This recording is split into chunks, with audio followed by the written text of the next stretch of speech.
할렐루야. 오늘 말씀을 가지고 물에서 건져내어 이러한 제목으로 함께 말씀을 나누고자 합니다.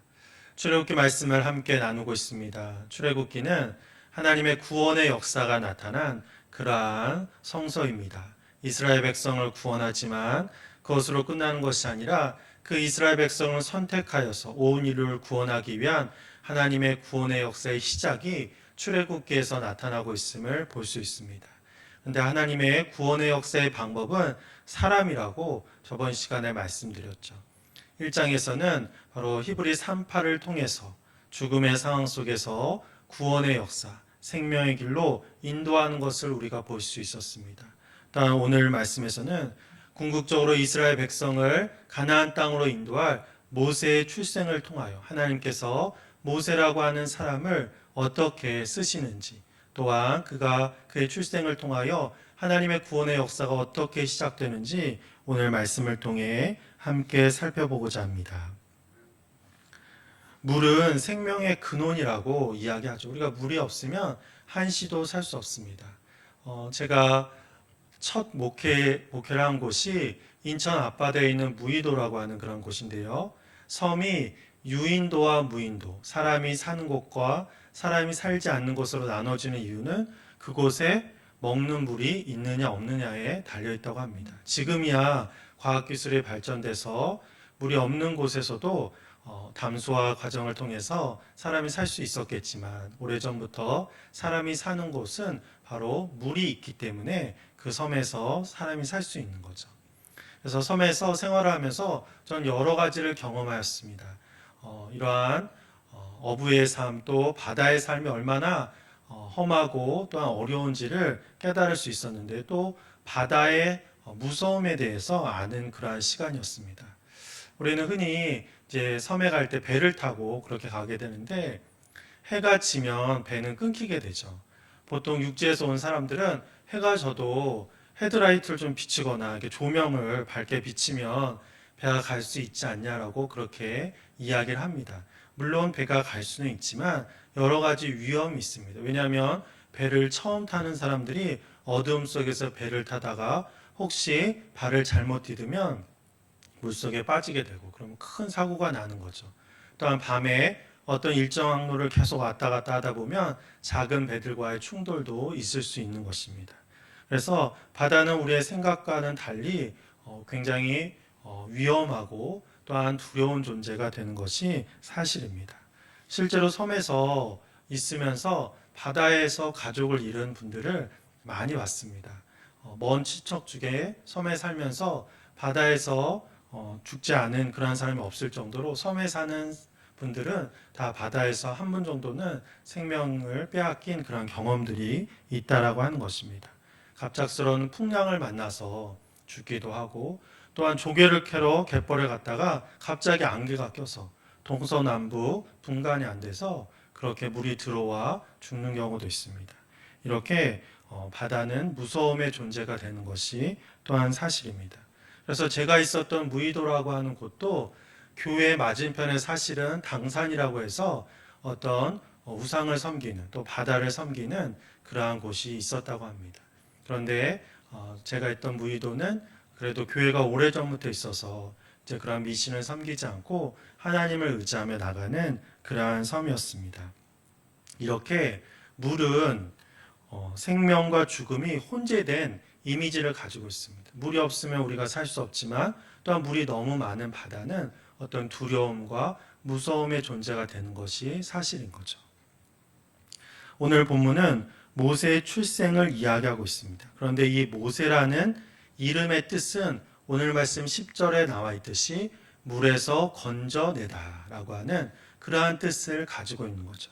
물이라고 하는 것이 생명과 죽음의 이미지를 같이 가지고 있는데, 지금 모세가 건져냄을 받은 곳은 바로 죽음의 이미지를 가지고 있는 물이라고 할 수 있는 것입니다. 그곳에서 바로의 딸이 모세를 건져내었기 때문에 모세가 살 수 있었고 이스라엘의 위대한 지도자가 될 수 있었던 것입니다. 훗날 모세는 하나님의 도구가 되어서 가나안 땅으로 200만 명에 달하는 이스라엘 백성들을 인도하여 내죠. 그런데 만약에 모세가 오늘 이 말씀 속에서 바로의 딸의 그 구원함이 없었다고 한다면 이러한 놀라운 역사는 있을 수 없을 것입니다. 또한 이 모세는 바로 이렇게 그 스스로가 구원함을 받은 사람이죠. 그 스스로가 물에서 건짐을 받은 구원함을 받은 사람이기 때문에 구원의 그 의미와 또한 소중함과 그 귀함을 너무나 잘 알고 있는 사람이었습니다. 그가 구원받은 자로서 구원의 은혜를 가진 자로서 200만 명에 달하는 이스라엘 백성들을 하나님의 말씀에 의존해서 그들을 구원해는 그러한 사람이 될 수 있었던 것입니다. 이것이 바로 하나님의 방법이죠. 구원받은 사람을 통해서 구원의 역사를 일으키는 것이 하나님의 방법입니다. 우리도 구원받은 자로서 주님 앞에 서는 그러한 자들이라는 거죠. 우리가 먼저 구원의 은혜를 받았기 때문에 그러한 사랑을 입었기 때문에 우리가 다른 사람을 구원할 수 있는 도구로 나갈 수 있는 것입니다. 우리가 그 은혜가 없다고 한다면 먼저 내가 그러한 구원의 확신을 가지고 주님의 은혜 가운데 나갈 수 있도록 주님 앞에 기도하며 나가는 그러한 우리들이 되어야 하는 것입니다. 오늘 본문에서 모세가 구원되어지는데 사용되는 사람은 총 3명이 나오고 있습니다. 그런데 이 3명의 공통점이 있는데 그것은 바로 이 3명이 모두 여인이라고 하는 거죠. 바로 모세의 어머니가 나오고 모세의 누나가 나오고 그리고 바로 왕의 딸이 나옵니다. 3명 다 여성이라고 하는 것입니다. 1장에서도 이 히브리 아기를 구한 사람은 시브라와 부하라고 하는 여성이었죠. 하나님은 계속해서 여성을 통하여 구원의 역사를 시작하고 있는 것을 볼 수 있습니다. 그런데 왜 여성을 통하여 하나님은 이러한 구원의 역사를 사용하셨을까요? 그것은 바로 여성과 같이 연약한 자를 통하여 하나님의 구원의 역사가 이루어졌을 때 이것이 정말로 하나님이 하신 일임을 사람들이 알 수 있기 때문인 것입니다. 만약에 권력자가, 만약에 어떤 왕이 큰 권력을 가지고 힘을 가지고 이스라엘 백성들을 구원해냈다고 한다면 사람들은 그 왕을 추앙했을 것입니다. 그 왕이 우리를 구원했다라고 이야기했을 것입니다. 하지만 연약하고 연약한 또한 고대 사회 속에서 여성들은 정말 남성보다 사회적으로 아주 큰 약자였죠. 이스라엘 백성들도 사람의 숫자를 셀 때 여성과 아이들은 세지 않는 그러한 전통들이 있을 정도로 여성은 남성보다는 약한 그러한 존재였던 것입니다. 그런데 이러한 약한 자를 통하여 하나님은 구원의 역사를 일으키심을 통하여 궁극적으로 구원은 하나님이 하신다라고 하는 것을 말씀하고 있는 것입니다. 우리는 때로는 내가 부족하고 연약하다라고 생각할 수 있습니다. 하지만 주님의 역사가 주님의 구원의 사역이 나를 통하여 우리를 통하여 이루어질 때 그것은 오히려 하나님의 뜻이며 하나님이 역사하시는 방법임을 우리가 알아야 하는 것입니다. 오히려 우리가 주님의 일을 하면서도 내가 했다, 내가 능력이 있고 내가 성실해서 주님의 일을 했다라고 이야기한다고 한다면 하나님의 영광을 가리운 일이고 오히려 하나님께 내처짐을 당할 수 있다는 것을 기억해야 하는 것입니다. 또한 모세의 구원의 도구로 사용된 이 3명의 여인의 또 하나의 공통점이 있습니다. 그것은 바로 이 3명의 여인의 이름이 나오지 않는다는 겁니다. 1장에 보면 산파의 이름도 나오고 있죠. 실제로 구약 성서 또 출애굽기는 아주 구체적인 그러한 성서입니다. 사람의 숫자 한 명 한 명을 이야기하고 있고 사람의 이름을 다 이야기하고 있습니다. 그런데 이상하게도 오늘 2장 1절부터 10절까지 말씀에 3명의 여인의 이름이 나오지 않는다는 거죠. 물론 우리는 성서를 통해서 이 사람들의 이름을 압니다. 그런데 바로 이 2장 1절부터 10절까지는 그 구체적인 이름이 나오지 않는다는 거죠. 성서 저자가 이때만 이 여인들의 이름을 몰랐을 리 없습니다. 알았음에도 불구하고 이렇게 이 이름을 쓰지 않은 것은 익명성을 통하여 하나님은 누구에게나 은혜를 허락하여 주시고 누구나 하나님께서 사용할 수 있음을 말씀하고 있는 것입니다. 익명성이라고 하는 것은 바로 우리의 이름이 나타나지 않지만 하나님의 입장에서 보아서는 누구든지 하나님의 쓰임을 받을 수 있다는 거죠. 누구든지 내가 이름 없는 무명의 사람이라고 할지라도 하나님은 그 사람을 통하여 하나님의 역사를 일으키실 수 있다라고 하는 것입니다. 그래서 저자는 의도적으로 이 세 명의 여인의 이름을 쓰지 않음을 통하여 하나님이 구원의 주인공임을 강조하고 동시에 우리도 하나님의 구원의 그러한 역사에 동참할 수 있음을 말씀하고 있는 것입니다. 우리가 바로 이러한 주님의 은혜 속에 살아가는 자들임을 알아야 할 것입니다. 마태복음 22장에 보면 혼인잔치의 비유가 나옵니다. 여기서 왕이 혼인잔치를 열어서 특별한 사람들을 초대합니다. 그런데 초대받은 사람들이 여러 가지 이유로 제사를 아버지가 돌아가셔서 제사를 지러 가야 된다고 이야기하고 또 바쁜 일이 있어서 또 중요한 일이 있어서 잔치에 참여하지 못한다고 합니다. 보통의 혼인잔치 같으면 그냥 그렇게 하고 말겠지만 이 왕은 임금이 베푼 그런 혼인잔치이기 때문에 사람들이 오지 않는다는 것에 대해서 이 임금은 화를 냅니다. 진노를 합니다. 그래서 군대를 보내서 이 사람들을 멸합니다. 그리고 이 혼인잔치에는 길가에서 아무나 붙잡아서 그렇게 초청해서 오라고 이야기하고 있는 거죠. 하나님의 구원의 역사는 우리의 능력으로 동참하는 것이 아닙니다. 내가 아무리 중요하고 내가 아무리 귀한 사람이라고 할지라도 하나님의 뜻 속에서 우리가 그 구원의 역사에 동참할 수 있다라고 하는 것이죠. 그래서 이 임금과 이 혼인잔치는 바로 하나님과 또한 마지막 심판을 이야기하는 것입니다. 마지막 때 우리 인류를 구원하기 위하여 하나님의 역사가 이루어질 때 우리는 하나님 앞에 정말 부르심에 온전히 응답하며 나가는 주님의 백성들이 되어야 하는 것입니다. 또한 예수님은 마태복음에서 자기들만 선택을 받고 자기들만 구원받는다라고 이야기하는 유대인들을 굉장히 책망하시고 비난하십니다. 그러면서 유대인들에게 뭐라고 말씀하시냐면 하나님께서는 땅에 떨어진 이 돌들로도 아브라함의 자손을 만들 수 있다라고 그렇게 말씀하십니다. 하나님은 돌로서도 바로 주님의 백성을 만드실 수 있는 분이라고 하는 거죠. 우리가 아무리 주님의 크신 은혜 속에 있다고 할지라도 지금 쓰임 받음에 정말 감사하며 귀하게 여기며 주님 앞에 나가야 하는 것입니다.